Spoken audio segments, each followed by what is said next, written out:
Bueno, esta mañana hemos invitado al doctor Rodrigo Noriega, parte del staff del diario La Prensa, porque este medio impreso ha publicado una nota que tiene que ver con una respuesta que ha emitido la Embajada de los Estados Unidos en Panamá en cuanto a, eso fue el 23 de diciembre, sobre el alcance de lo que se conoce como el principio de especialidad en el caso del expresidente Ricardo Martinelli, que fue extraditado a los Estados Unidos o por Estados Unidos en junio del 2018 en medio de un supuesto caso de pinchazos. Lo que está ocurriendo ahora es que la posición del Departamento de Estado de Estados Unidos se mantiene igual, no ha cambiado, en cuanto a que Panamá es libre de llevar al señor Martinelli a juicio sin obtener una excepción de los Estados Unidos a la regla de especialidad. Doctor Rodrigo Noriega, con la bienvenida. Sería tan amable de ampliarnos acerca de dos cosas. Una, esta información, y dos, de qué se trata la regla de especialidad en este caso y qué implicaciones tiene en el caso del expresidente Martinelli. Gracias, don Guillermo Antonio, Camila, Milton, felices fiestas y felices fiestas a la audiencia inteligente de este programa. Bien, el principio de especialidad, que en inglés se conoce como Specialty Rule, regla de especialidad sería en inglés, es una norma cajonera de todos los tratados de extradición del mundo. El tratado de extradición de Panamá con los Estados Unidos de 1904. Y en ese tratado se establece que hay 4 razones por las cuales este principio se puede romper. El principio que dice una cosa muy sencilla. Cualquier persona que haya sido extraditada por un delito de un país hacia otro país solo puede ser juzgada o condenada por ese delito. No puede ser juzgada o condenada por algún otro delito. Esta es una garantía del país. Esta es una garantía que protege al país que extradita. ¿Por qué? Porque te pueden decir que están extraditando a Juan Perico Los Palotes para investigarlo por robo, para juzgarlo por robo, y resulta ser que lo enjuician por asesinato, lo enjuician por algún tema político. Entonces, esa garantía existe allí para los países. Bien, el tratado panameño de Panamá y los Estados Unidos establece 4 formas de romper el principio de especialidad o 4 excepciones al principio de especialidad. La primera es que ambos países se pongan de acuerdo, ya sea que Panamá se lo solicite a Estados Unidos, en caso de que Panamá haya sido el que solicita la extradición, o Estados Unidos a Panamá. Segundo, que la persona extraditada voluntariamente renuncia al principio de especialidad. Tercero es, en el caso que las extradiciones sean de nacionales de otros países, por ejemplo, un italiano, un canadiense, un mexicano, si la persona 30 días después de ser absuelta o 30 días después de haber terminado su condena, no se va del país al que fue extraditado. Supóngase que Panamá extraditó a un italiano, cumplió su pena y se quedó más de 30 días, automáticamente pierde el principio de especialidad.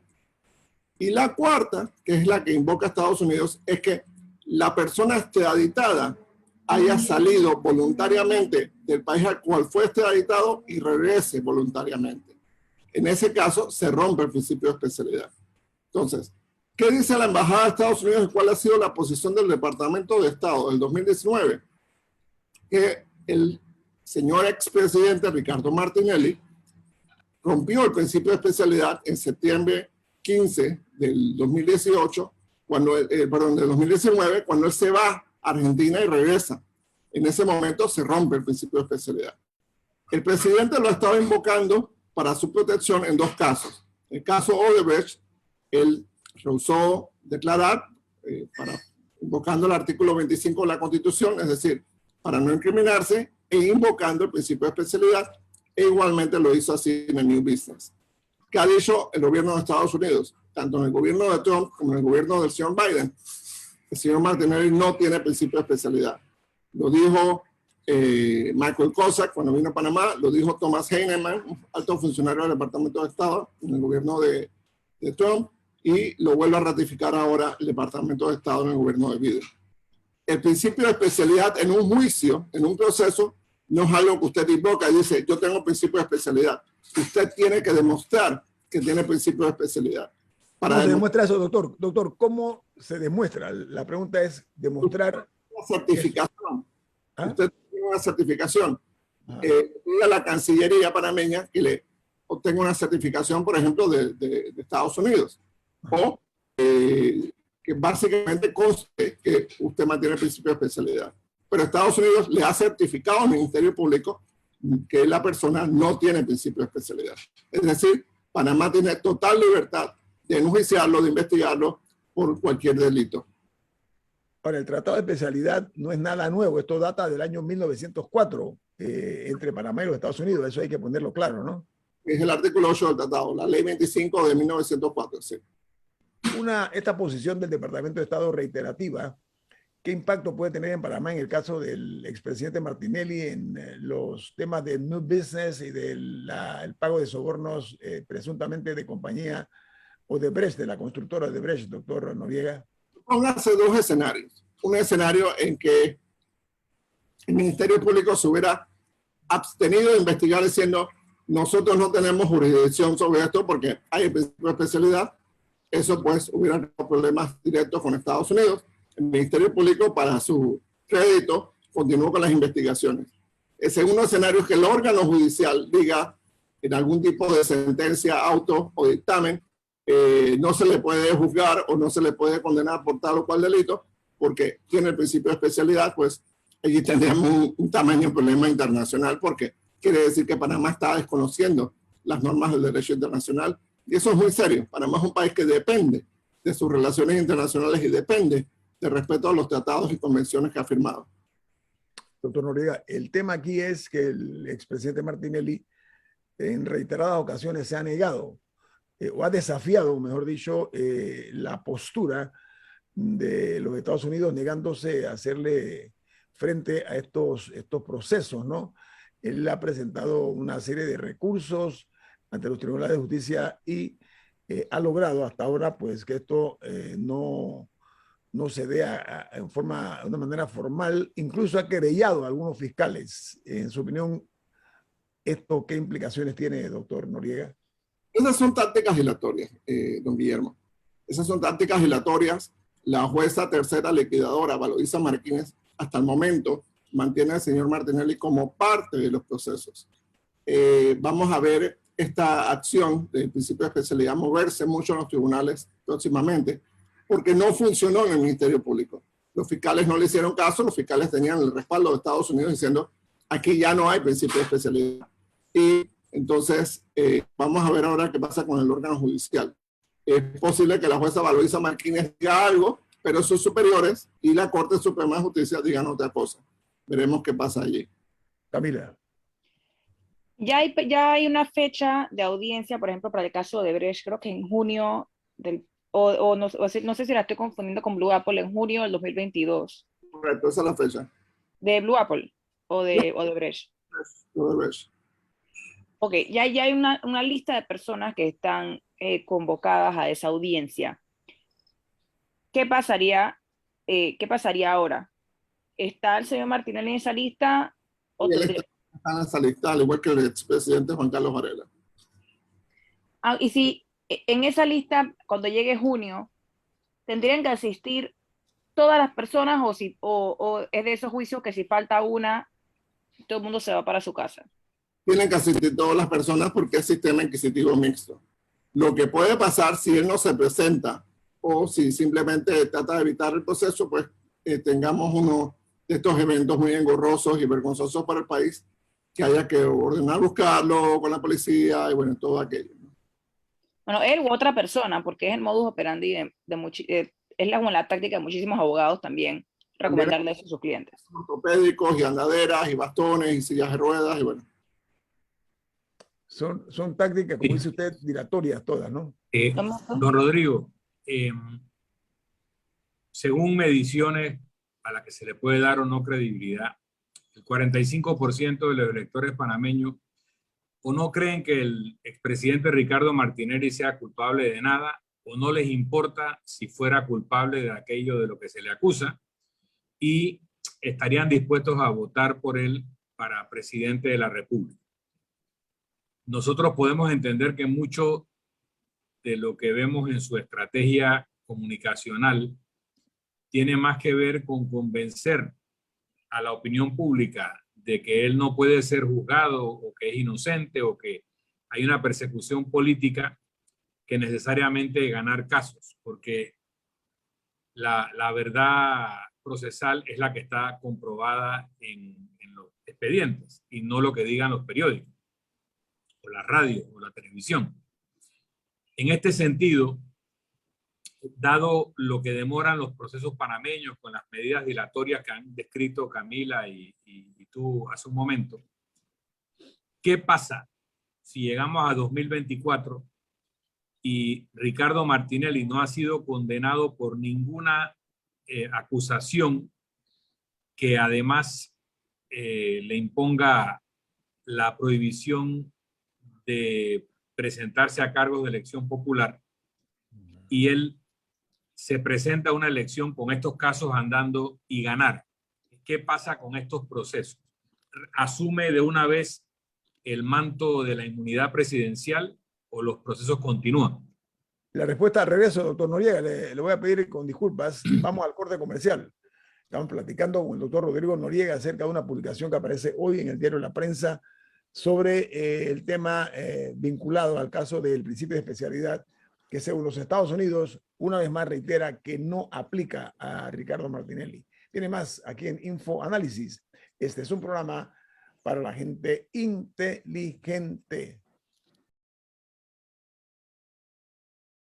Rodrigo, el impacto que puede tener el hecho de que el presidente Martinelli, de acuerdo a algunas encuestas, se le perfila como uno de los posibles aspirantes en serio a la presidencia, ¿cierto? ¿Eso qué impacto podría tener ante este escenario de lo que plantea el Departamento de Estado, doctor Noriega? Bien, tenemos que tener en cuenta dos cosas. La Constitución y el Código Electoral establecen que tiene que haber una sentencia en firme, una condena en firme para inhabilitar a un candidato o candidata. En este caso no la ha habido. Recordemos que hay un recurso de casación por el caso de los pinchazos que la Corte tendría que ventilar, y en caso tal, entonces pudiera ser ese caso el que lo inhabilite. Los otros casos, honestamente, no lo creo. Ni el caso de Resch ni el business, simplemente porque un caso en el sistema inquisitivo puede tomar 5, 8, 10 años perfectamente antes de una sentencia. Entonces, no tengamos esperanza, no tengamos expectativas de ese proceso. Ahora bien, lo que dicen las encuestas, vamos a asumirlas como ciertas. No se puede hacer mal pensado, como mucha gente, decir que la encuesta dice lo que quiere quien la paga. Ahora mismo hay un vacío de liderazgo en el país. No hay campaña electoral. La única persona que está en el foro de la opinión pública haciendo directo o indirectamente una campaña es el señor Martinelli. Vamos a ver en diciembre del 23, en enero del 24, cuando ya esto esté mucho más activo, qué dicen los números. Pero recordemos algo, y esto es muy importante. Hay un proceso en Estados Unidos en que sus dos hijos, Luis Enrique y Ricardo Alberto, son delincuentes confesos por actuar de intermediarios en lavado de dinero de una coima pagada por Odebrecht a un alto funcionario del gobierno de Panamá que fue su pariente. Y no tenemos que explicar más nada. La Fiscalía Española, la Audiencia Nacional de España, lo indagó como investigado en un caso relacionado con un supuesto soborno de la empresa FCC pagado en Panamá.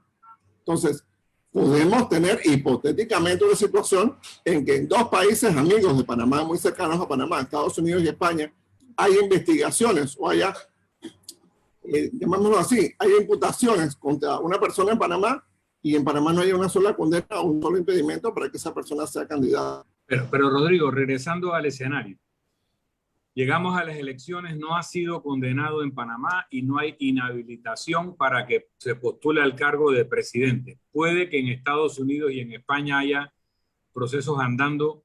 No sé si habría la posibilidad de una condena en ausencia, pero eso no afecta el proceso electoral panameño en cuanto incluso una condena en un tercer país creo que no produce una inhabilitación electoral en Panamá. Tú me precisarás.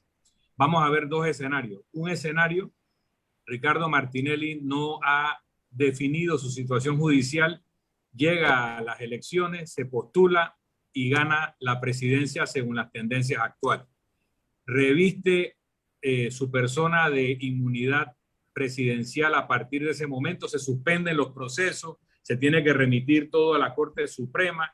O sea, esa es una pregunta. Y la otra, Ricardo Martinelli no puede correr, endosa su apoyo popular a un candidato o una candidata que sí gana y esta persona asume la presidencia y le rebaja la pena.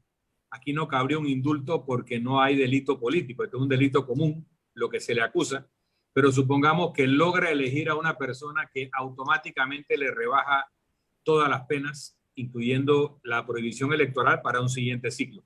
O sea, hago todas estas preguntas porque ¿cuál es la explicación de este enorme interés político electoral dentro de la actividad de Ricardo Martinelli? Pues es tratar de que si la justicia se le acerca, no lo alcance, aparte de cualquier interpretación de vocación de servicio público, ¿no?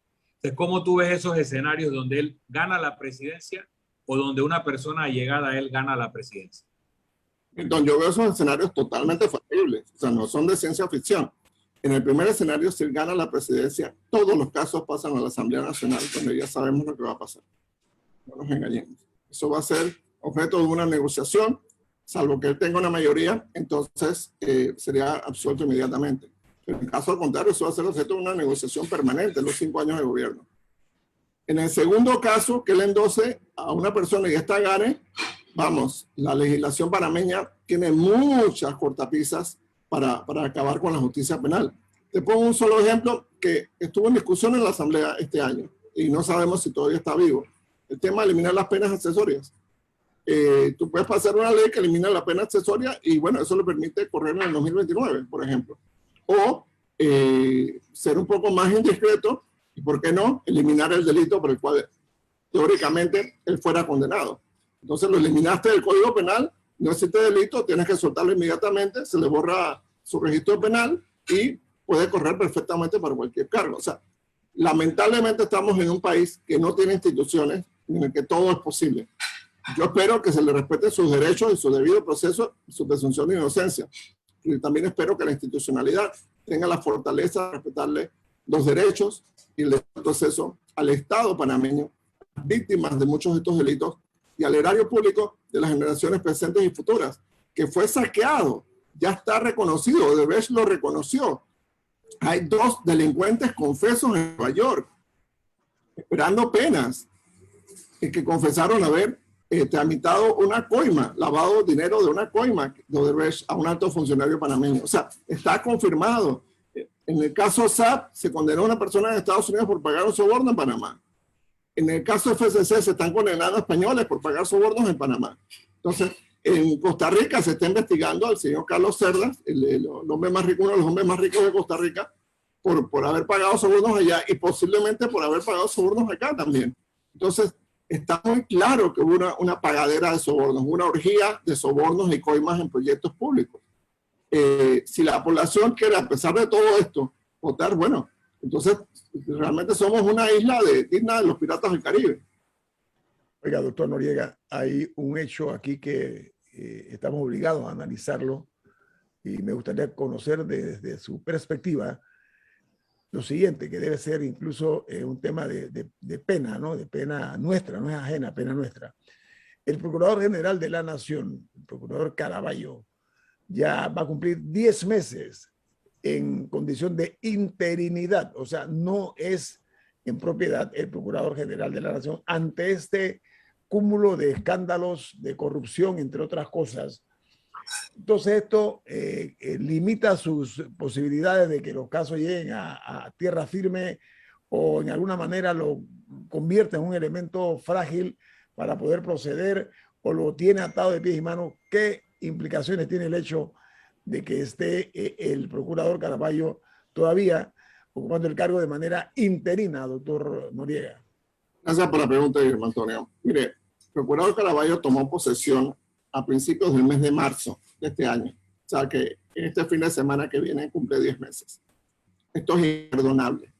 Es el 7º procurador general que hemos tenido en 11 años. Y según las versiones que conozco, hay 2 tesis por las cuales se supone que no quieren ratificarlo. La primera es que no hay los votos en la Asamblea. Eso indica, obviamente, la complicidad directa entre los diputados y el narcotráfico en Panamá, lo que es una alerta terrible para la democracia panameña. No hay los votos, el hombre es un fiscal de drogas, le está cayendo duro a los carteles, le está cayendo duro a los operadores locales, y en la Asamblea pues está molesta con eso. Y segunda tesis, que no contradice ni se contrapone a la primera, es que el Ejecutivo lo quiere tener con la correa cortita. En caso tal que el procurador se meta en aguas hondas o en zonas donde son inconvenientes para el Ejecutivo, pues alas la correa y designas a otra persona en la posición. Cualquiera sea la tesis, es terrible para la democracia y la institucionalidad panameña. Caraballo tiene que terminar el periodo iniciado por Kenia Porcel en el 2015. Es decir, a él le queda 2022, 2023 y todo el 2024, hasta el 31 de diciembre del 2024. En esos 3 años se pueden hacer muy buenas investigaciones, muy buenos procesos, se puede institucionalizar muchísimo el Ministerio Público. Entonces, tener un procurador interino es simplemente decir, no me importa la justicia panameña. Ese es el verdadero mensaje que está mandando la clase política panameña. No nos importa la justicia panameña. Me encuentro muy curioso que usted diga que no tienen lo más posible es que no tengan los votos en la Asamblea, porque en diciembre de 2019, el señor Eduardo, cuando fue ratificado Eduardo Ulloa como procurador, también se ratificó a Javier Caraballo como su suplente y a Mónica Castillo como la suplente del procurador de la administración. Estoy viendo la foto, están parados con los papeles al lado de Marcos Castillero. Así que ya pasó un voto de la Asamblea. En verdad sería muy llamativo que se hiciera una votación y los votos hayan variado. O sea, que los mismos diputados lo hayan considerado viable para suplente de procurador, pero cuando lo tengan que, si lo llegaran a tener que ratificar como procurador ya en firme, que votaran distinto.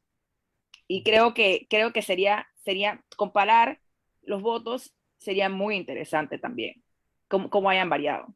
Fue aprobado como procurador suplente con algunos cuestionamientos bien duros de parte, por ejemplo, de diputada Soledad Rodríguez. Y además, cuando tú apruebas un suplente, tú no estás pensando que el principal se va a ausentar o el principal va a renunciar. Estás pensando en la llanta de repuesto. Estás pensando, bueno, el procurador principal se va de vacaciones, este se encarga. O vienen las navidades, este se encarga. O vienen los carnavales, este es el que se encarga. No estás pensando que el procurador principal va a renunciar y que el suplente se va a convertir en el principal. Pero igual sería muy fácil compararlos, o sea, y ver a quién hay que cuestionarle el cambio en su voto, a qué se debe, qué justificación puede dar. Sería tan fácil enviar el currículum del señor nuevamente a la Asamblea y decir, oye, ratifíquenlo como procurador principal y vemos los votos. Hablando de diputados, se presentó una denuncia en la Asamblea por la entrega de donaciones supuestamente relacionadas a fondos públicos. ¿Sabemos qué detalle conocemos de esa denuncia? 2 minutos, doctor Noriega. Mire, ahora mismo hay un cruce de denuncias por donaciones, por este festín de donaciones que normalmente hay a final de año. Jamones, papipollos, materiales de construcción, electrodomésticos, todo tipo de cosas. Hay unas denuncias que están en la justicia electoral, hay otras denuncias que están en el Ministerio Público, otras denuncias que están en la Corte Suprema porque involucran a diputados. Hay investigaciones que debe hacer la Contraloría, hay investigaciones que va a hacer la Fiscalía Electoral. Yo de estos 2 últimos organismos no espero mucho. Ni la Contraloría ni la Fiscalía Electoral han dado señales de vida en este gobierno. Eso es terrible porque son instituciones de control fundamentales para la democracia. Yo pronostico que no va a pasar mayor cosa con este tema de las donaciones. Puede que en el Ministerio Público sí se avance algún tema porque el Ministerio Público investiga ciudadanos normales, comunes y corrientes. Pero lo que esté en la Corte o lo que esté en la justicia electoral va a ser muy complicado si no hay un soporte de la Contraloría o no hay un soporte de la Fiscalía General Electoral. Doctor, Otro caso que estamos viendo ahora, que ha surgido durante el fin de semana, creo, es la supuesta falsificación de diplomas por parte de docentes que buscaban concursar para plazas en el Meduca. ¿Qué conoce usted de esta denuncia que están surgiendo y de ese caso? 1 minuto, doctor Noriega. Sí, esto empieza por algo que debía ser común en todas las direcciones regionales del Ministerio de Educación. La Dirección Regional de San Miguelito se dio cuenta que algunos diplomas no eran kosher. O sea, Parece que ellos conocían el diseño gráfico, los diplomas de la Universidad Latina y de otras universidades, se dieron cuenta, estos no parecen los diplomas de estas universidades. Le pidieron a estas universidades que confirmaran si estas personas tenían el diploma. Por supuesto que no, eran falsos, había firmas falsificadas, había todo tipo de cosas. Eso es un delito. ¿Por qué? Está falsificando documentos de carácter público. Y segundo, los estás presentando en un evento público que es un concurso para un cargo. O sea, eso equivale a una declaración jurada falsa. ¿Qué es lo peor de todo? Estamos hablando de profesores y maestros.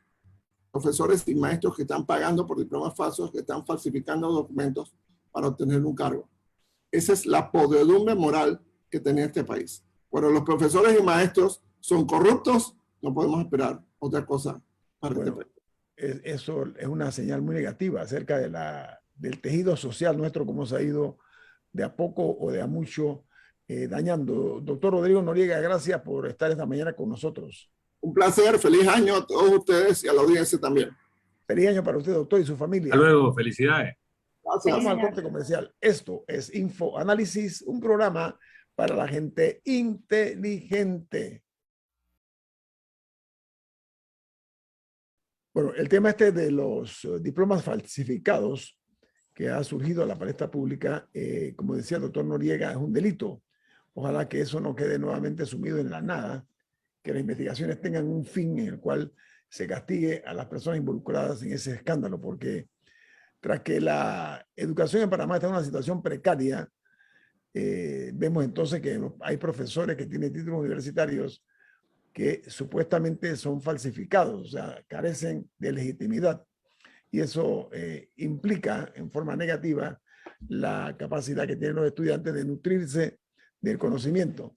Eso por una parte, ese delito debe ser investigado, de hacerse público quiénes son las personas que han infringido en ese sentido la ley, para que esto realmente, repito, no quede sumido en la impunidad rampante que hay en este país. Sí, son alrededor de 30 personas las que han sido descubiertas con estos diplomas falsos de al menos 3 universidades, entre esas la Universidad de Panamá. O sea que no son solo de universidades privadas. Y el Ministerio Público ha anunciado que va a presentar una denuncia ante el Ministerio Público. Ahí el doctor Rodrigo Noriega estaba explicando que podría haber varios delitos involucrados aquí. Adicionalmente, queda la duda sobre, porque esto fue lo que descubrió la Dirección Regional de San Miguelito, pero habría que ver si es un problema mucho mayor que también se está dando en otras direcciones regionales del Meduca, si hay otros, si se va a investigar a los que ya están en el sistema en los últimos años, o si existe la manera de hacerlo. Verdaderamente abre muchas preguntas, porque si fueron 30 en esta dirección regional, las probabilidades son que es un problema mayor. Sí, que sea nacional. Que merece una investigación. Sí. Pues Milton, el fin de semana continúa la sangría en Panamá. Los crímenes brutales, ejecuciones, incluso asesinar a una persona delante de más de de una decena de personas que estaban allí reunidas. O sea, cada vez son más atrevidos, son más temerarios los actos de criminalidad en el país. No se detienen, entonces eso conspira contra Panamá como un destino seguro para los viajeros que llegan a nuestro país.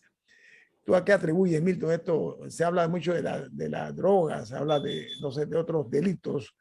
De tu perspectiva y tu experiencia como exministro, ¿cómo se puede hacer para que realmente se mitigue este impacto de los crímenes brutales que hay en Panamá todos los días? Bueno, eso tiene que ver con el ambiente general de moralidad o falta de ella del país. Si excluimos los delitos culposos y hasta los llamados delitos pasionales, todo otro delito doloso normalmente es realizado luego de una evaluación racional. Y si el delincuente, sea un falsificador de documentos, o sea un sicario, homicida, o sea un asaltabancos, o un robador de vehículos siente que las posibilidades de ser capturado son menores que las de no ser capturado, y de que si es capturado existe una alta posibilidad de que no será condenado o que la pena será menor, leve, va a cometer el delito con mayor desparpajo. Por eso, cosas que antes sucedían en lugares alejados de la atención pública, etcétera, hoy en día se dan a plena luz o en lugares muy concurridos, perdón, porque los delincuentes sienten que la posibilidad de salir impunes es muy alta. Y es muy alta cuando tú sientes que las autoridades son corruptas o no tienen los recursos para realizar su labor. Tú no necesariamente estás apostando a que te va a tocar un juez corrupto. Probablemente estás apostando a que tu caso no lo va a ver un juez en años, porque no hay suficientes jueces, o porque no hay suficientes fiscales, o porque no hay suficiente personal de apoyo a las autoridades judiciales para realizar su labor. Y no lo hay porque las personas que tienen que asignar el presupuesto no tienen interés en que haya un poder judicial vigoroso, robusto y bien dotado. Por eso, Milton, ¿sabes por qué? Qué bueno que lo estás trayendo a la mesa, porque yo recuerdo que José Ugaz, famoso por el caiga quien caiga en Perú, él nos mencionó cuando la situación de la ex procuradora Kenia Porcel, con el caso de Odebrecht y otros más, él dijo, lo importante que yo le dije a la señora, él le decía a Kenia, ¿no? Yo le dije a Kenia que era importante que lo primero para lograr que tuviera éxito era que se nombraran fiscales especiales y que tenga mayor personal para atender el número plural de casos de alto relieve como Odebrecht y otros. Y a la fecha, Milton, desde aquella ocasión hasta ahora no se ha dado. Ese tipo de desatención o poco interés, ¿qué representa para, o cómo se puede leer ese tipo de actitud opaca o una opacidad severa? mira, Parte del vamos gobierno? para atrás en los argumentos que hemos dicho a lo largo del programa. Hay un adagio que dice, todo pueblo tiene el gobierno que se merece. Y ese adagio ha sido actualizado a todo pueblo tiene el gobierno que se le parece. Si es un sistema democrático, todo aquel que está allí y sobre todo todo aquel que está en un cargo de elección popular por reelección es lo que en inglés llaman un known quantity. O sea, la gente que votó por esa persona sabía exactamente por quién estaba votando y qué esperar de su conducta. Cuando tú tienes suficientes personas que le tendrían temor a un sistema judicial vigoroso y bien dotado, y que esas personas pueden condicionar el presupuesto que se le da al Poder Judicial o pueden condicionar que las autoridades judiciales sean ratificadas o no en los procesos de selección, tú mantienes al Poder Judicial en una situación de precariedad, en una situación de limitación a su capacidad operativa. Si peor aún, escoges en los cargos judiciales a personas que no tienen la idoneidad moral, ni siquiera necesitas ese control presupuestario o de ratificación porque ya colocaste a la gente que te va a hacer el trabajo de lograr tu impunidad. Entonces, cuando tú tienes una construcción política en el sentido de la estructura del poder público, en el judicial, en el legislativo o en el ejecutivo, o en los tres, y en los poderes de control, que sería Contraloría General de la República, Ministerio Público, Defensoría del Pueblo, que no están con los recursos o con la solidez en el cargo necesario porque no han sido ratificados, o que son personas que realmente no trabajan por la justicia y por la integridad, sino que están allí para todo lo contrario, hacia abajo se sigue derrumbando todo. Hay otro adagio que dice el pez se pudre por la cabeza. ¿Por qué un mando intermedio o un mando bajo no va a hacer lo que la oportunidad le brinda si sabe que tiene impunidad, que probablemente si lo pillan le puede decir al jefe, pero yo sé de ti o a la jefa esto y esto y esto, así que más vale que no te metas conmigo, y que ambos saben que fuera de un leve escándalo que será tapado por otro escándalo y que luego será tapado por otro escándalo, porque ojo, muchos de los escándalos que tienen la atención de la opinión pública son escándalos provocados por aquellos que quieren fugarse de un escándalo mayor y sirven esa información o provocan los hechos para que se genere esa indignación y se distraiga la atención. Entonces hay una ciencia de la impunidad a la corrupción que está muy bien desarrollada y en Panamá está muy bien instalada. Así que estamos recibiendo el resultado de seguir apoyando a ese tipo de personas en su búsqueda del poder. Pero esas son posturas mafiosis, Milton. ¿Eh? Ojo. Camila, tenemos 2 minutos. No, 1 minuto y tanto. 1 minuto. Sí, es que un oyente pidió que diéramos las cifras del COVID, que las ibas a dar, pero no las diste en el bloque de las internacionales. Así que le puedo comentar al oyente que ayer domingo 26 de diciembre se reportaron 563 nuevos casos de COVID-19 en Panamá. Se reportaron también 5 defunciones en las 24 horas anteriores a eso. En términos de hospitalizados, hay 136 hospitalizados en sala y 19 en unidad de cuidados intensivos. Esos son los números principales de la COVID-19 reportados ayer por el Ministerio de Salud. Ok, muy bien. Bueno, amigos, viene Álvaro Alvarado con su programa Sin Rodeos, aquí en Omega Estéreo. Milton, ¿quién despide Infoanálisis? Nos vamos, pero lo hacemos disfrutando una deliciosa taza del café Lavazza, un café italiano espectacular. Café Lavazza, un café para gente inteligente y con buen gusto. Despide Infoanálisis. Gracias por sintonizarnos. Nos vamos. Y nos vemos. Hasta mañana.